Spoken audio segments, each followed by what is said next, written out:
যুগপৎ আন্দোলন সংগ্রামের শরিক দল ও জোটের শীর্ষ নেতাদের সঙ্গে সাক্ষাৎ ও শুভেচ্ছা বিনিময় করবেন প্রধানমন্ত্রী ও বিএনপি চেয়ারম্যান তারেক রহমান।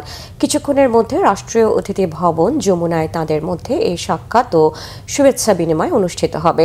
সংসদে প্রতিনিধিত্বকারী বিরোধী দলগুলোর বাইরে বিএনপির সঙ্গে যুগপৎ আন্দোলনে অংশ নেওয়া নিবন্ধিত ও অনিবন্ধিত বিভিন্ন রাজনৈতিক দলের শীর্ষ নেতাদের এ মতবিনিময়ে আমন্ত্রণ জানানো হয়েছে। সরকার গঠনের পর শরিকদের সঙ্গে এটি প্রধানমন্ত্রীর প্রথম আনুষ্ঠানিক বৈঠক।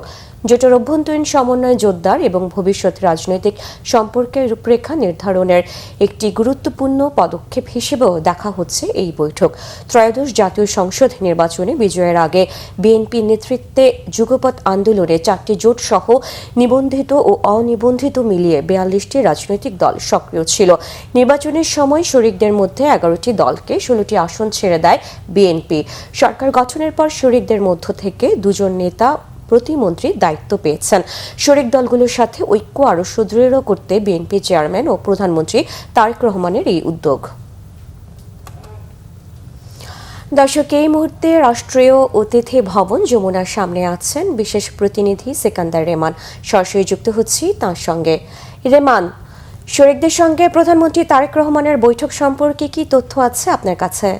জি, আপনাকে ধন্যবাদ জানাচ্ছি। ঠিক 10 মিনিট আগে শরিক দলগুলোর যারা শীর্ষ নেতৃবৃন্দ রয়েছে তারা কিন্তু এই রাষ্ট্রীয় অতিথি ভবন যমুনায় এসে পৌঁছেছেন এবং তার আগে থেকে অনেকে এসেছেন। তবে 7:30টার দিকে প্রধানমন্ত্রী তারেক রহমান তিনি এসেছেন এই বৈঠকে অংশ নেওয়ার জন্য।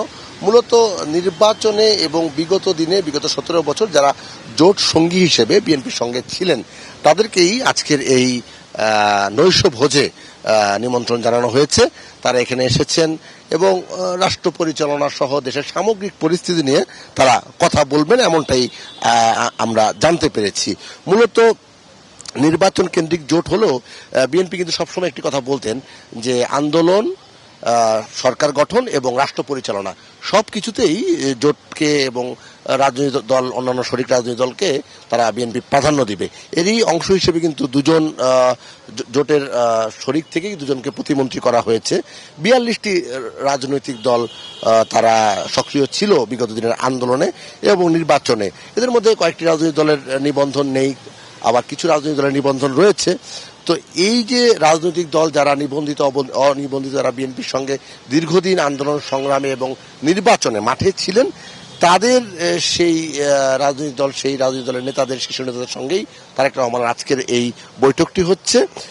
গত নির্বাচনে, ত্রয়োদশ জাতীয় সংসদ নির্বাচনে আমরা দেখেছি যে শরিকদেরকে মোট 16টি আসন, 11টি দলকে মোট 16টি আসন বিএনপি ছেড়ে দিয়েছে, যেটি বিএনপির প্রতিশ্রুতি ছিল যে যারা আন্দোলন করবে, যারা সংগ্রামে পাশে থাকবে তাদের সঙ্গে নিয়েই তারা বিএনপি নির্বাচন করবে এবং সরকার গঠন সহ দেশ পরিচালনার নানা জায়গা রয়েছে। প্রতিটা জায়গায় শরিক দলের রাজনৈতিক দলের যারা নেতা রয়েছে তাদেরকে প্রাধান্য দিবে, তাদের কথা শুনবে।